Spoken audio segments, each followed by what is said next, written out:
Thank you for coming. Our goal is to try to talk about undergraduate research and pool our resources and talk about what different departments do. And we have a set list of questions that we were all given, and we're going to do our best to try to stick to the questions and provide whatever feedback we can from various perspectives. And the first question that Nidhi was giving us was how to identify students to mentor for undergraduate research. So my name's Drew Hyatt. I'm in environmental earth science. I suspect we all do things somewhat differently depending on our background. So what I do is what I do, and it may or may not be helpful for others. I'm lucky in that I have a class that is a sophomore class required for all majors. So I see them at an early stage, kind of an optimal stage. And so what I do is I use that class as the first opportunity to see who's charged up and who wants to do what. So the way I do that is I embed within the class using images of students doing undergraduate research, and I relate it to what the class is about, and I make it very clear in the first week that one of the things we try to do is involve students in undergraduate research. All of us in the department do that, and that show them things where they're going to Arizona or they're doing something that's enticing, and say, if you're interested in this, there are certain things that you can do to help it make it happen.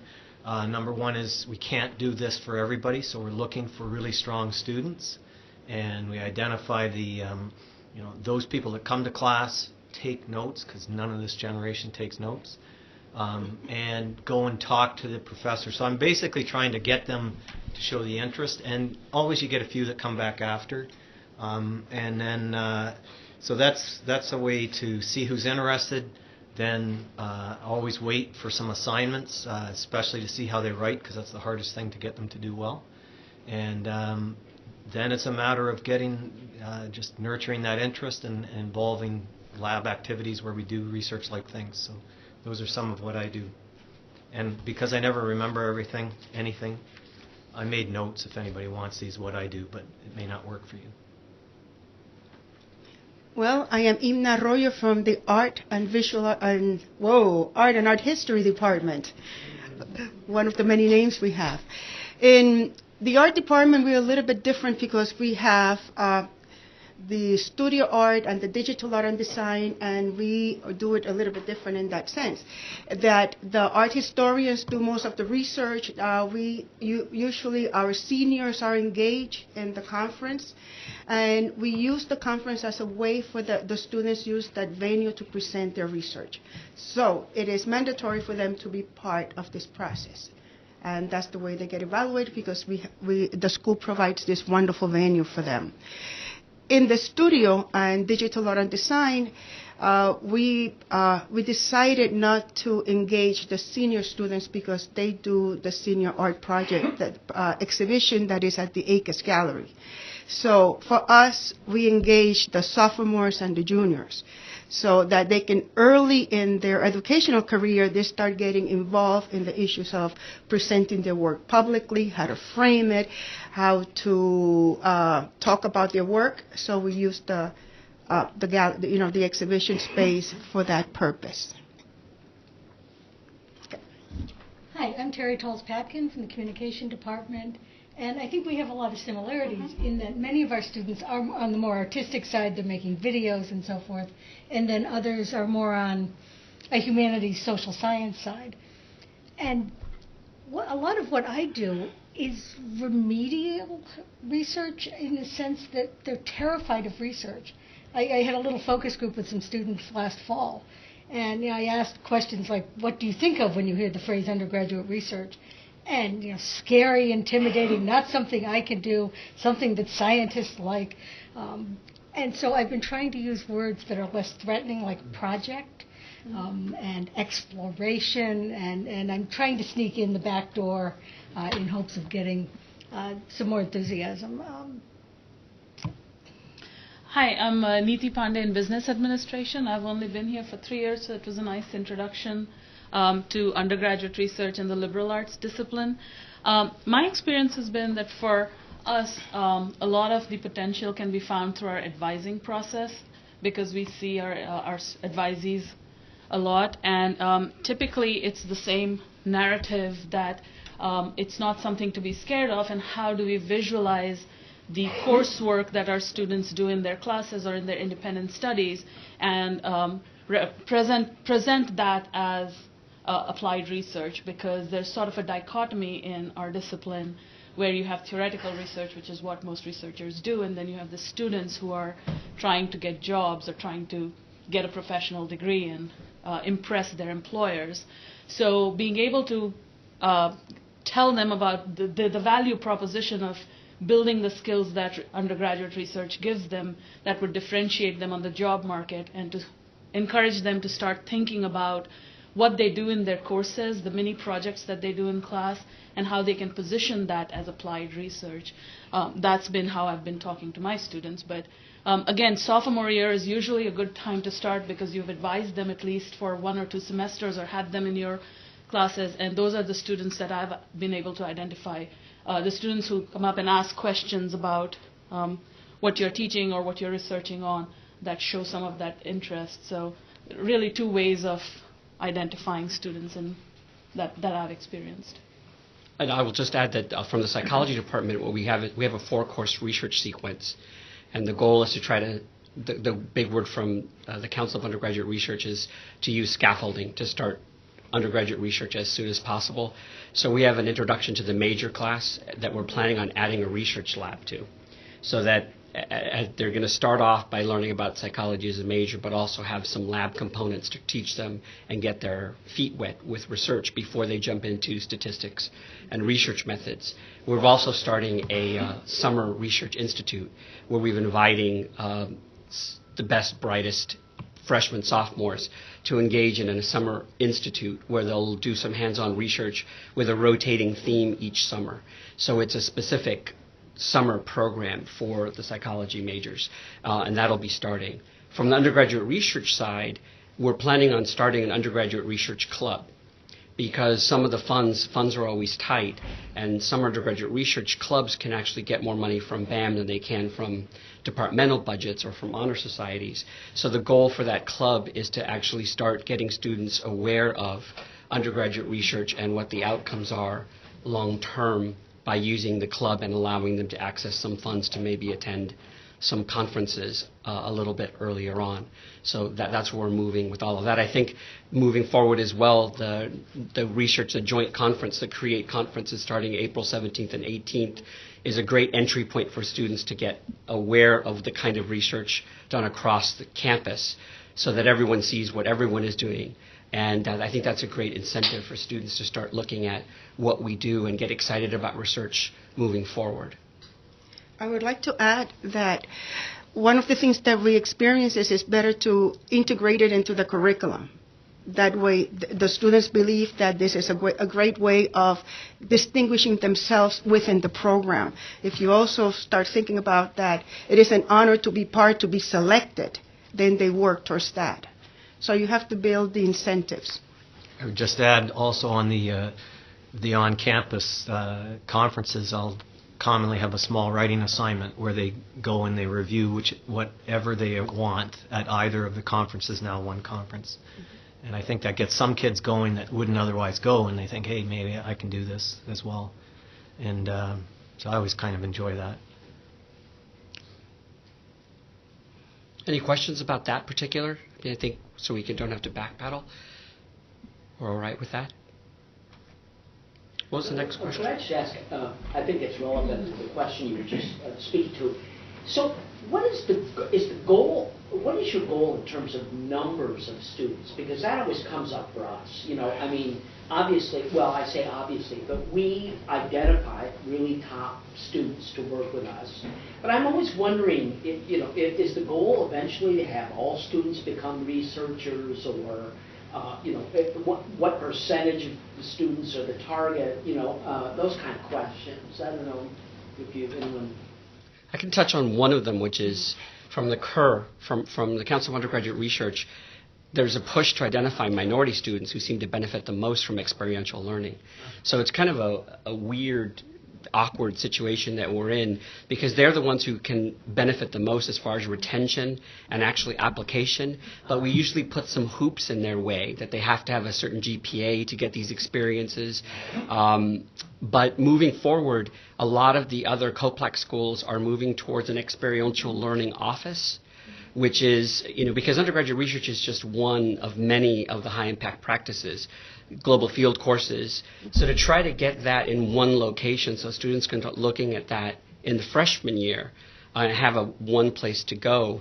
So I think it's still, right now, I think we're shooting for the best when we actually should be looking at trying to expand that and maybe invite students who might really benefit from it based on the data. From a business perspective, and there was a recent article in Business Week, 2013 is recent in academia, right? It talked about some of these skills that conducting research inculcates, like complex problem solving, reasoning skills, etc., and that there is a greater demand for these skills amongst the business graduates and the depth and breadth of knowledge that they can get. So I think it's sort of a dual approach. Can we build that into the curriculum part, those types of methodologies and those ways of thinking? And on the other hand, my experience has been there are a subset of students who are really driven to learn outside of the classroom and might even be considering graduate school that would be drawn to the traditional research model. In the arts, we touch upon both things, but one of the things that is very important to our students is to have practical experience within their discipline, that they know what is the field all about. So it's important to exhibit, it's important to curate, it's important to critique artwork, so we really want to provide as many opportunities and as many students that we can, because they're all going to go out into the field. It's important to have those experiences. But may I just express also my opinion that the question wasn't exactly answered, I'm afraid, because the question as understood it was about whether we are selecting the best students or whether we are trying to bring the whole class to present there. And in my opinion, we should avoid rather this second option, because that will lower the level of the conference. It should be really a celebration of good work. I guess I think your point's a good one. I viewed it more broadly, not just for the conference. And I think there's all different types of activities that ultimately lead to undergraduate research, creative activity, whatever it is that you do. And some lend themselves to doing with everybody and some don't. I would say that undergraduate research is the best learning opportunity a student can have for some students, and it is the worst learning opportunity for other students. And so it's a matter of student motivated, wanting to do that. They don't have to be the best student. I mean, the work ethic cuts across everything.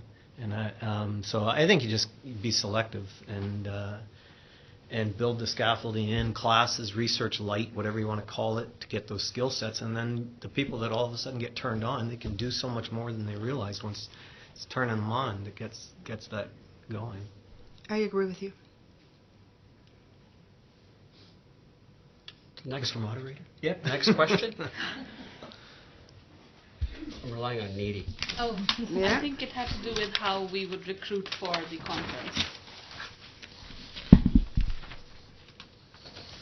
Well, I nag. I'm the advisor to our department's honor society. So I have already at hand a mailing list of some of the best and brightest in our department. And, they've suggested there might be 12-step groups for people who are interested in undergraduate research conferences that I should apply to. Any opportunity that comes along, I pass on to them. And that works at some level, but I find an individual invitation is much more effective. If I just, stop after class and chat with the student and say, hey, your presentation was really great, you should consider maybe expanding for that. That works almost every time, where the mass email thing, really doesn't work all that well. I've had the same experience in the past when our department did some posters, was one-to-one conversations with students who have done really good work. does help in recruiting them. And so one of the things for this conference that I've been doing is actually talking to all the faculty in my department and saying, can you identify and talk to your students and push for participation that way? Nagging works. Encouragement works. And personally, what I do is once I do my reviews, and I write in my reviews letting them know that this piece is really strong, you should consider to submit it for the conference. And that seems to be working quite well because the next semester they look for me and they're ready to present, that the work was selected. That works. If it's part of the curriculum, like in both of your cases and in art history, part of your requirement for graduation is to do a presentation. So students will work. It's a part of their responsibility. So you can build in that one as well. But if you consider that to be an honor and tell them all the time that really encourages them and makes them feel quite well and they want to participate. Kind of answering to Dawn's point about the conference, picking the best and the brightest, the name of the conference is Celebrating Research Excellence. So you have to be clear about that. So some departments are taking a different stand, which is the psychology department hosted its own independent research night. And that was for everyone. That was for all psychology students who were welcome to submit their research and present it. That was the jumping off point to be able to invite students to go to the next level. Because the way we're trying to position it, it's kind of working backwards. Create the new conference, the joint conference is the next step, because every fall we're going to have the COPLAC conference in November. So that's a great entry point for the students who already have a really good poster or an oral presentation to jump in, get that work done, and they're ready to submit to COPLAC. Then COPLAC comes along in November every year, and right after COPLAC is NCUR and Posters on the Hill. And we had great success this year with NCUR. Posters on the Hill, we have a good track record, but if students are already positioned, those are our best or the brightest that are continuing to go. It's just kind of working in an opposite way, which is that we were using the conference as like a pinnacle instead of a jumping off point to get them some exposure so that when we send them to bigger conferences, they are good with their public speaking. They're ready to go. They've already had a couple of dry runs kind of moving forward. So a lot of departments, I think EES is toying with the idea with a conference just for your department? I'm on sabbatical, so that's new to me. So it could be another department, but a lot of departments are choosing to do a separate event. And in psychology, we're actually adding a departmental honors program. And instead of making them do another thesis, like an honors thesis, because they're already part of honors, part of the requirement to do departmental honors is to present at a professional, regional, or national conference. And so that is encouraging the students to kind of take their work, but think as high as they possibly can by going through the mechanisms, the scaffolding of CREATE, then COPLAC, then Posters on the Hill, or NCUR, and then getting themselves ready to do some other work. So there are lots of mechanisms. The key is what can you take from that and turn it into a departmental initiative that might work. So we it's a little different. I've had a couple times students do something in a class that was really good and it ended up being a good conference presentation. But I would say probably for most of us in the department, the more common pathway is we have selected somebody that we're doing a research project. They work in the summer. They get paid a certain amount to do their field work. They have follow-up vehicles that they further that along. And then it's understood at the beginning that if you do that, you're going to present it at the student conference. So that's often how it arises. I would comment just briefly, because it hasn't come up, that there's two particularly effective vehicles for students that you're getting into a deeper research project from our point of view, I think. And that is what we call a practicum course, where they're learning a skill or an analytical approach or something that's relatively contained, and it could be anything depending on what you do. And they learn how to do that, and they do it well, but they don't have a huge mini thesis like an independent study, which is typically the end point of the other pathway. And so those are really good from my point of view, because I'm basically feeling out, is this a student that likes it. It's going to work really hard. We don't drive each other nuts, that type of thing. And it's not as much of my time put in before I know that it's going to be really good. Everything I do relates back to my own interests, and there's a lot of interesting things everywhere. So I'm always trying to do things where baby steps are going to help something in the long run, which takes me a long time.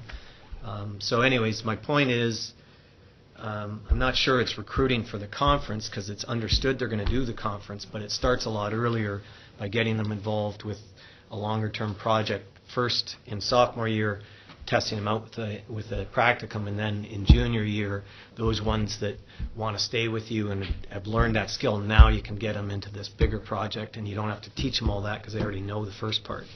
That's kind of how some of us have done it. You know, it varies with individual. If I may add something, one of the things that's happened in the past in the business departments is that faculty have identified really good class projects because most of our students spend a considerable amount of time doing group projects in class, which are very applied to real-world issues that they're interested in. And some classes I know even have semester-long projects. So one of the ways in the past has been identifying those excellent student groups with their projects and encouraging them to present. We also don't have a formal research methods kind of course or seminar or setting, but what a lot of our students end up doing in their junior and senior year is, as they develop their interest, they sign up to do independent studies with individual faculty members. So thinking about presenting your work at the end of the semester at a conference as the way to assess the independent study would be another way to get students to actually participate in these kinds of outlets. And we've created several initiatives to try to support that, which is there is the way it's been kind of set out, and it's not a new model, it's basically appropriated or borrowed, whatever word you want to use, from other universities who are doing undergraduate research or have offices, but the students can apply for a project grant, which is the students early on can apply for $500, and it can be for any discipline. It could be for film, it could be used for media materials, it could be used for a measure that they want to use, and that is a great jumping off point for them to start a project, and it's basically seed money for a research project that could be done as an independent study. Later on, the summer fellowship, we've been giving 2 summer fellowships since last year. It was Ricky Magner, and then we had 2 in biology last year, where the students can actually work one-on-one, and they get a stipend. The faculty member gets a stipend, and there's money for travel and some other things. But it's too hard to do a complete project over the summer. So what we envision that being is that's a great opportunity for the student to actually write or prepare the poster for presentation in the fall. So it's a one-on-one opportunity, and they get paid for it. So the mechanisms are there. It's just a different way of thinking about it. We haven't given a lot of project grants out, and personally that's what I'd like to see more of, because I think students do a lot of great work, and I think we're all doing a lot of being very resourceful as far as funding goes. And I can only tell you that going to a few conferences on undergraduate research, people are usually shocked and horrified at how much work we do at Eastern. Given the 4-4 teaching load, given the amount of money, the list of projects that are going to NCUR this year is very impressive. So I value my colleagues. I think the most important thing, though, is how do we use funding. The budget, the department, the provost and the president have been supporting the budget for undergraduate research and have been expanding it slowly, but now it's a matter of using those to keep moving forward to get it bigger so that we benefit all the students, or as many as possible. I just would like to add to that it takes a great deal of faculty commitment because it is additional work. And sometimes you can get the independent study, sometimes not. So it is a tremendous commitment from the student. That's why you don't see masses, because it's a lot of work. But it's great when it pulls through and the students are presenting and we're there with them. And that's part of what our mission is. So it works. I think Carlos's point about funding is crucial. I know for my students, cost is always a major factor. Yeah.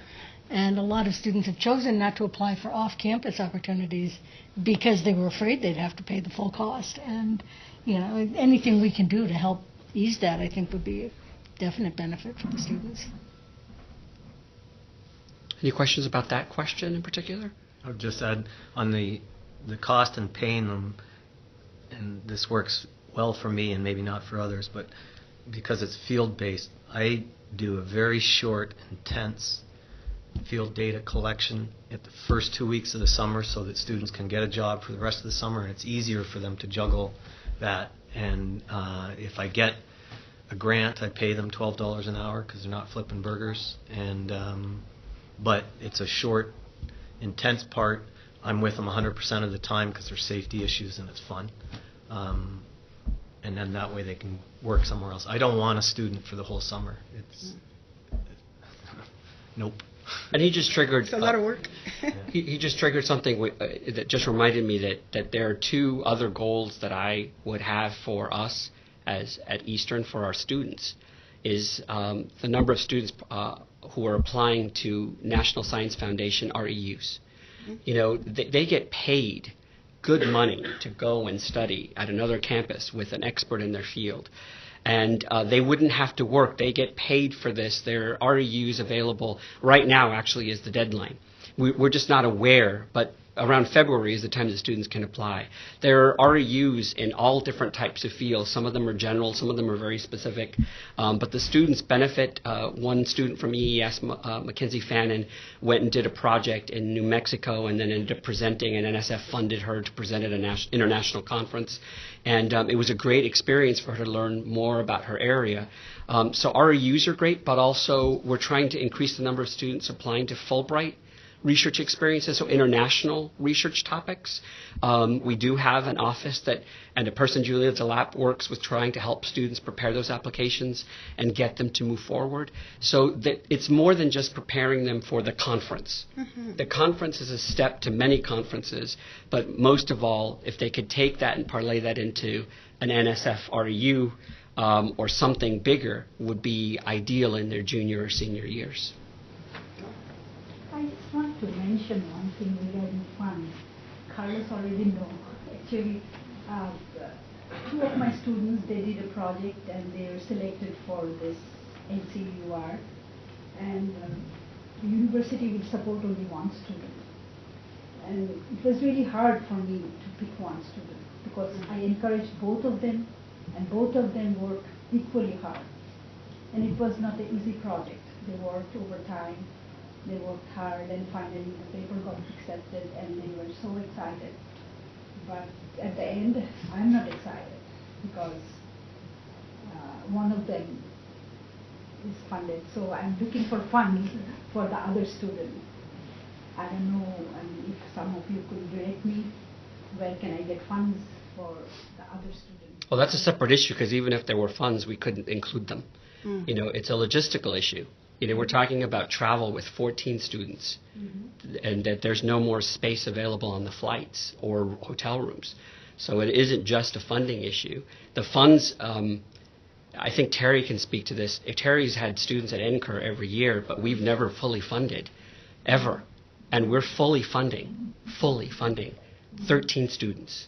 So that's a lot of money. This is a $915 trip for each student. So it is a step in the right direction. Is it ideal? Absolutely not. There are many presentations that only have one presenter that can go, but it's for logistical reasons. It isn't just a money issue, even though money is the key issue. There are some other things that go along with it. So even if there were funds, I couldn't add another flight to a group itinerary of 14 students traveling together. I don't mean to end Nope. up in a debate. No. But if the institution is including 14 students and the institution cannot include one more, I don't think how logistic it is. You know, we make rules to support students, okay? Rules are not to exclude students. The students work hard. And now we are saying that logistically we cannot include one more. Even the fund was there. I'm really sorry to hear that. You know, then in future, how can I encourage? Because some of the projects, they cannot do it individually. So I don't know, maybe we should have resources, we should have ways to overcome those logistical issues. I suspect some difficulty. I'm not involved in one way or another. I think we can all appreciate probably a little bit of both sides of the issue, but if there's some way to know early on what are the fund needing opportunities that are going to arise, then you can make rational decisions on how to allocate the funds. And the problem is there's always something that comes up unexpectedly. But I gather this year there are more students than there's ever been, so that probably caught people unawares. But if there, I agree 100%. yeah, I mean, it's a difficult issue. We had 1 or 2 students for NCU. 3. Now we have 13 or 14 students. But maybe I there. understand this is an unusual That's great. situation, but going from 14 to 15 students, we have logistic issues. I'm not too sure about that. Well, we're all dealing with the 16% rescission of budgets, which is that anyone could have come up with, departments could have coughed up some money for that as well. So, all the budgets are being, undergraduate research budget keeps expanding out of need, but we're at the critical mass where. Recession, as I also say that, I don't want to end up in a debate, okay? But and I also understand funding is a major issue here, the key point. But when I hear that beyond funding, even if the student has funding, if I get some funding from somewhere, because I'm still looking for some money from the institution, and you're saying that logistically you cannot include that one. This is the first time I'm hearing that. Okay. Anyway, we can talk about Just- this, but as we are talking about funds, that's why I just raised the issue. Have you asked any of the students' organizations? They usually have some funding. Maybe the students can help fundraise it through their own organizations to be part of it. Yeah, I've been talking to other people. I've been thinking different other Yes. ways. But now Carlos is saying even if the student has funding, he doesn't have logistical way to bring that student. Oh. So now I don't know. I mean, Now I it's a think- different issue. There are so many seats on a plane. I mean, you can Yeah. get into that situation as the time approaches. I can't make them add the seat. As it was, I'm lucky that I got the seats that I got because I didn't know how many people were going to be accepted. I was just psychotic and OCD enough to book enough rooms that, all the rooms, hotel rooms are completely spoken for. They've been gone for over a month, so I'm lucky that we have You what can we rack 'em and have. stack 'em in a room. What? Well, this is a problem of success. But flights. Things are working. We have a question. Yeah, I was just going to ask if the 14 student cap is set by NCUR or is that something that you guys planned for? It wasn't planned at all. It was catching up at the very end. Usually I get an email notifying me of the departments that actually had submissions, and I had a record of some and not of all. So the day I was looking forward to, because this has been a personal goal of mine, Central actually has more submissions than we do for NCUR, not for Posters on the Hill, but and so my personal goal was like, God, I would really love to overtake them. So when the day came through that the acceptance kept coming, it kept getting bigger and bigger, and my ears got hotter and hotter, and I was excited and horrified at the same time. And then I had to deal with air, so it was a logistical issue because I had been holding 6 rooms, which I held 4 months ago in the hopes that it was going to be this number. But it was worse than I'd expected. And as it is, there are 2 vans. There's no transportation. I got to find another driver. So NCUR doesn't say anything. It's just a matter of, planning is something. This is a new problem. A victim of the success is you can't plan for this. And like I said, other departments kept coming. So just got to keep moving forward and make adjustments and see what happens next year. Next time. Yep. Yeah, because in the past, I've gone with maybe 1 or 2 students, and it's been very doable. But 14 is just. It would be nice to check with NCUR because 2 years ago they had a limit. I had a student presenting, and I remember reading the rules that they had a limit for maximum number of students per institution. We had 3 declines, but still 13 acceptances. Phenomenal. That's Yeah. great. Congratulations. No, it wasn't me. It was the work of the Undergraduate Research Council. And I think it's gaining traction. So it's a good thing. It's just now we've got to find a way to fund it moving forward. Well, the other thing that is helpful in our department, and it takes time, but you could perhaps look into it, is we have now an endowed, I don't know if endowed's the right word, but endowed fund, the EES Founders Fund. It has $30,000 in it. And the interest from that is used to support travel for EES students. So that is something that you usually have to get 20K in there to start with. But if there were such a fund for undergraduate research at Eastern, that in the long run could be very helpful, and so it'd be nice. We're talking about that. We're talking about asking the foundation to create a general fund for undergraduate research, and the sticking point as well is that research is so broad because it has to include the humanities and creative activity as well. So a lot of times that we talk about research, we only think about it that way, but if it was a fund that was available for any discipline, that would be the goal. So we're looking at that, but hasn't happened yet. So, Another question? How do you assist students in preparing their submissions? Was the third category we were given. So I guess it depends a bit on how you define submissions. If it's just abstracts for conference submission, they write a draft, send it to us, we look at it, make suggestions, they revise it, and you go back and forth, and it ends up being tight, and you submit it. If it's preparing submissions in the whole research project, I think that's a longer thing, and it depends how you do it. And individuals do it differently. I always feel I end up getting too close to what they're doing, but it's how I do it. It seems to work for me. So there's a lot of back and forth. I will find sometimes one thing that I found useful is if there's something complicated they're doing, so how to split a core, describe it, and sample it for bulk density. They're not going to know how to do that. Everybody would have their own equivalent. Then when I do it myself. I write really detailed notes that then, after I explain it to the student, I can provide those to the student. And the real reason I'm doing it is I'm making a lab for future course where I've got the stuff together, and then I can start to build that activity into it. And in the long run, it saves me time because I can't remember what the heck I said last time, and at least I've got my notes on it.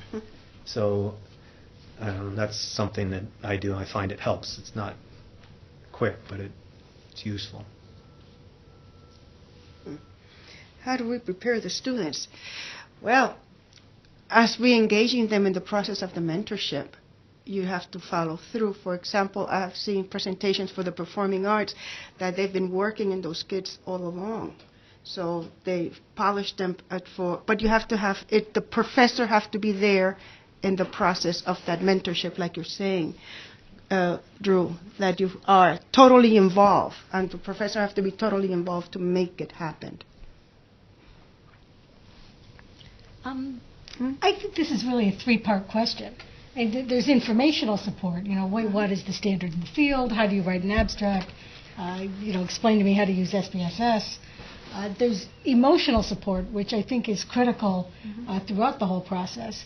And there's certainly some of the it takes a village activity that goes on. I'll send a student to different mentors for different kinds of needs that they might have. And then there's instrumental support. At NCUR last year, a student was extremely nervous, and he had been up all night practicing his presentation. And as we were in the lobby of the hotel about to leave, he buttoned his suit jacket. The button popped out. He had a meltdown. So I stood there in the lobby of the hotel sewing on the button on the suit jacket, which I think was supporting him in preparing his research, because there's no way he would have been able to focus on anything until that button got back on the jacket. And I'd like to apologize to his tailor for how well I did that. So I think those three things, the informational, the emotional, the instrumental support, in combination really can be a nice package. I think my thought sort of is that allowing freedom to be creative, but still making sure that you check the logic of their narrative and guide them on that, so that it's sort of doing justice to your field or to what they're researching on, so that they're representing it professionally, I suppose. And a lot of our students actually don't know how to make posters, so sometimes it just comes down to sitting down with them and helping them figure out how to actually make the poster, even though you have the instructions. And what looks more visually appealing, they like to put a lot of words in there, for instance, so use of simple things like use of graphs or diagrams or frameworks to sort of make it a little more attractive to a mixed audience, for instance. That's been sort of my experience. You want them to be independent. You want them to be responsible. But at the end of the day, you have to be on top of it. Basically, that's what I was saying.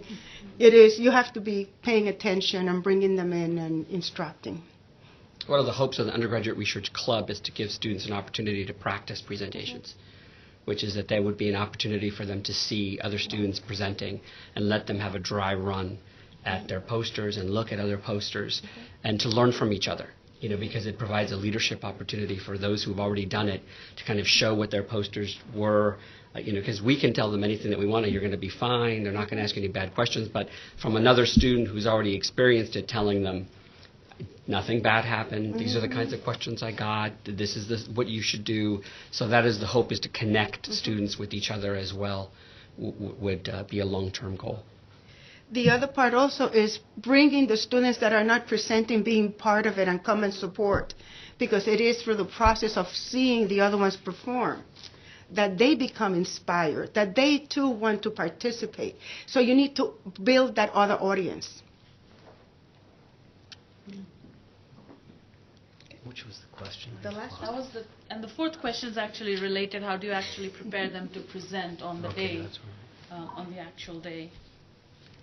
Yeah, I think that's critical, since public speaking is the strongest fear, apparently, in the world. Can I ask you, what Yeah. do you do with students who have no research methods background? Anytime you teach? Yeah, and actually that's something that our discipline is plagued by a little bit because of the dichotomy in how research is done versus how we teach our students. And so that's what I've been experiencing for the last semester. So I actually have to, as part of my research project with them, teach them research methods.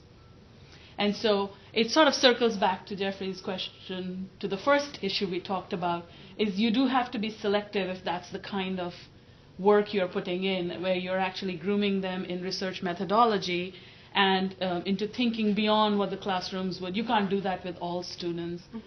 You have to target those who are really motivated, and you actually have to teach them. So, for example, I had to teach my students how to create an interview protocol, how to administer informed consent, how to conduct a semi-structured interview. And so that's part of that training, can be in your project or in your independent study.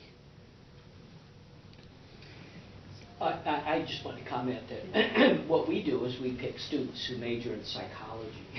I'm in early childhood education, so they have a double major, and honestly, the psych department does a really good job of that. And I have commented, Carlos, before about how majors coming through your department are they're really very competent in research methods by the time we see them. But it is challenging, because that's what you just described. It's very difficult to teach to students in an independent study, But if they come with some, to me, it probably makes sense for almost every discipline to have some kind of, course or preparation in research methods. And, I'm not sure that's always the case, but.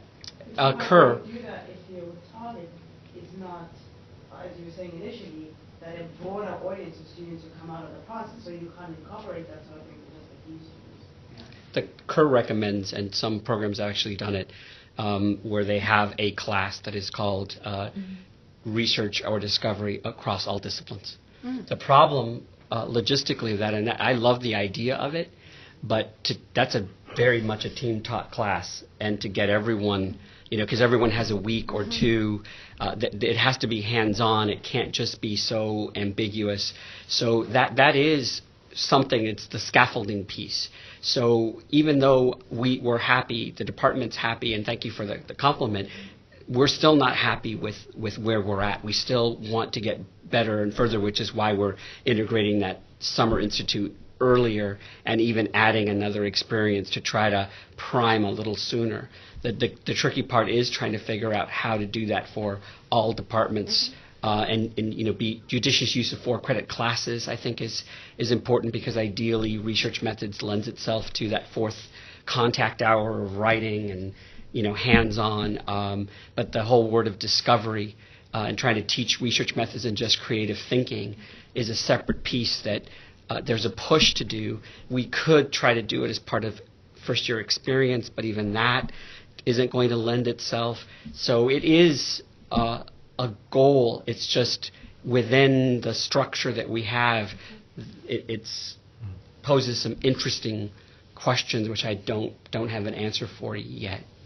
I do agree, though, that each discipline could have a course that is simply because, I mean, what I hear from people who are recruiting our students is they have to be able to look at data and understand it and be able to conduct basic research, right? So it's not. So it's a skill that's required increasingly from almost all our students, and the kinds of things that we can do in traditional research projects go one step beyond and require a different kind of labor, I guess. So that's something that we can maybe culturally address as we're moving more towards undergraduate research. Pat? Pat?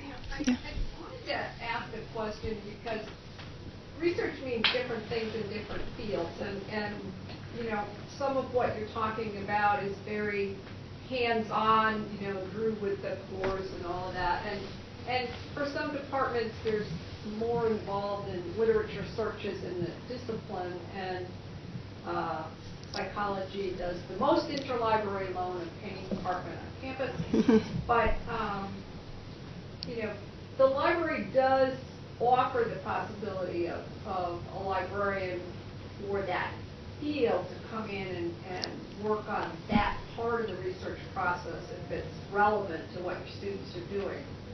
So just want to throw that out there, that if that's helpful, you can always contact us and let us know what you want us to cover in a class at a higher level. That's one of the things we're trying to do more of, because we reach the basic English 100, but we're really trying to reach each department and make sure that if there's research in your field that's of the type where, you know, sources are being searched in the databases and so forth, we do have people that will come in and go over what we have.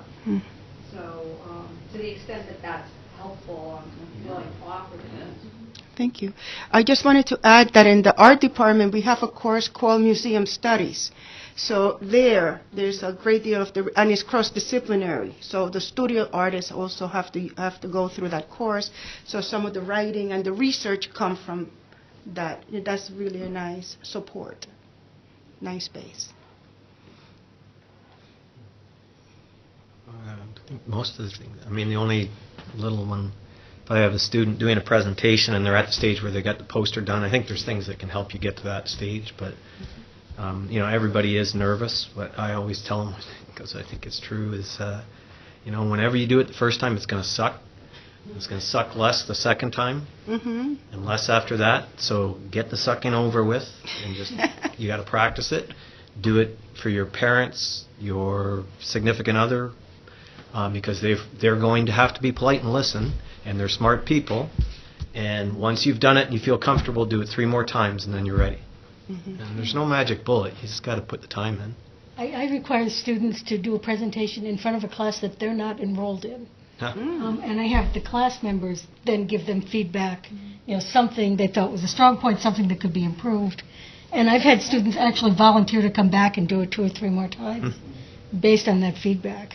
And I think that helps when they get in the real stress situation. Well, it feels good when they feel it went well, and definitely. Well, I love being an artist because I do everything in the studio. I put it on the wall. You can critique it later, send me a note. I don't care. The work is already done. So that's not, the disciplines are different. Yes. You don't go back and redo it, huh? No. No, there's always more work to be done. You'll take the feedback that we said, oh, maybe. Or I really did not meant to do it that way anyway. It's all in the eye of the beholder. I do find that some of my students, because they're in the business discipline and are required to talk in class, think they present well. So, and in class you have a, I guess, lower threshold of the kind of feedback sometimes you get for class presentations. So I do encourage them to practice a lot. There's no substitute for practicing presentation. I do try and inculcate that by making sure I time them. So if they're presenting, the timing is a huge issue. So no matter where you're in the presentation, you stop when your time is over, and that's sort of practicing to be able to deliver it in a given time. Yeah, I need a little Yeah. of that. Yeah. Could happen at professional conferences. Pass those notes, time to stop. Not all of us are in the performing arts department. Yeah. That's what they have to do all the time. Yeah. Yes. I think that was our last question, was it not? That was. So, Yeah, that was it. Can I just ask one question? I hope I'm not talking much. You've been mainly talking about students' own research. Oh, it's time to stop. Students on No, research. but what I'm wondering about is, do you engage your students in your own research? In other Oh, words, yes. And, because that's something we haven't completely explored, but that is another option, to actually have students working alongside you on your own scholarship. Anyone want to? That's all I do. That's what? That's all I do. Oh. Now, do I get it done? That's another question. I don't want to answer that one. But it's, whether it's class, with time you lose where the boundary is between your class stuff and your other stuff. But yeah, if you're not doing something you're not interested in, you have to do it. This goes back to the original Kerr definition of undergraduate research. It should be of value to the student and to the supervisor. And the way you do that is find a project that has baby steps. And those baby steps are great learning experiences, and get a bunch of students to do that, and it will build up a data set. It becomes your responsibility, and this is where I tend to fall down on taking all of that data that you've accumulated and turning it around into something that is of more value to the discipline or whatever. So I think that's what I try to do. I'm not sure how well I do it. The psychology department, we have 5 different labs. You've done that, and you've accumulated all the data, and you write a paper, and you have it published. Do you have to attribute all the students that collected all the data, or how do you work? Well, I think it depends on how much they did and where the money came from. So, my original supervisor had a rule of thirds. The idea is a third, funding is a third, and the writing and field stuff is a third. And if you do 2/3 of those, you're first author. If you do one of those, you're trail author on something. I think that undergraduates doing research projects that build up to something, if they did a really significant amount, they might be in authorship. They absolutely need to be acknowledged in acknowledgments. But I think it's kind of a judgment call as to how much they did. If you've got 7 undergraduate projects that did, this core and that core and that core, and then you're putting it all together and you're attributing to them, I'm not sure that's quite at the co-author level. But if they do, I've had ones before where they're co-authors. We have separate labs in the psychology department. We have 5 psychology labs with broad topics that are each led by a faculty member. So the topic is usually led by the faculty member's interest. And then they have their own project that they're working. But then the students get a chance to work on that data for the professor. But in a lot of cases, the students can come in with their own variables they want to add to that study, or take a piece of it and do it that way. And we found that really successful to give students 2 things, which is, one is the research experience as part of a lab, but those students who want to go one step further will go that next step further and say, I'm really interested in this, I did a literature search and I helped you with that, but this is a variable that hasn't been looked at, could we? And the answer would be yes. And they are presenting, one of the presenters at NCER is a sub-piece of a lab that worked with a professor on a different topic, but took a piece of that research. I find that I end up doing research on topics that I don't teach, or they're separate, right? What I teach in business is usually not what I'm doing research on. So talking to students and advising, I found 1 or 2 students who are interested, and then hired them on using research grants to, code data, start their interest in that sense, and get them to collaborate. In which case, if they were doing significant work with me, I would probably give them some credit. So I understand this yeah. part. I'm thinking of an ongoing project where, Yeah. you know, one student causes a little bit of data and the next, and you have 10 or 15 or 20 students ultimately, you know, all the... I think that's an acknowledgement Right. of the contributions made, but I'm not sure co-authorship. That there are many, in today's world, there are many environmental projects that have 12 people, you know, as authors, and that's just because of the large scale of these projects or the time component of that, and it's up to the people writing it. You know. And this idea of baby steps, we think of that in the sciences, but there are just as many baby steps in the arts that you take for granted because you've thought about these colors for years. You've been to all these museums. You've seen how other people use certain shapes, and all that is sort of digested into you, and comes out into your you know, how you express yourself. All of that required digestion. There's all this stuff that we take for granted, you know, to get to a point, whether it be how you perform a piece, you know, musically, or how you know, develop a concept. There's a lot of research involved, and we don't teach the students that too much because it's so ingrained in us that we just take it. But at some point, we develop that. You know, and that's where the literature research comes in. You know, just how do you start looking? Where do you look? You know, which are the good journals? You know, how do other people do this? Every time we have to write a report, we look and we Google something just to see if somebody else has done this already, so we can cut and paste. Well, that concept it's got some value to it in getting something going in the process of creating a paper. Jeff, in responding to your question, in the art historians use students to do the research for their curatorial works. In my case, when I started investigating non-toxic practices in printmaking, I went and took certain workshops, and you have to change materials, you have to change the way you work, so your teaching have to change, and your students have to be co-partners in the process, because we are both investigating, we're both doing it together. And you bring the student as they are contributors to these new practices that we are now doing, because if we don't, OSHA will come and give us great fines. So they are, indeed, you engage them in that process of transformation. If you give them credit, they just leave Eastern with good practices.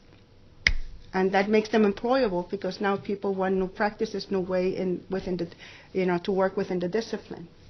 So yes, I engage them in my research. Okay. ¿Ya? That was it. ¿Ya terminó? Well, thank you. Yeah.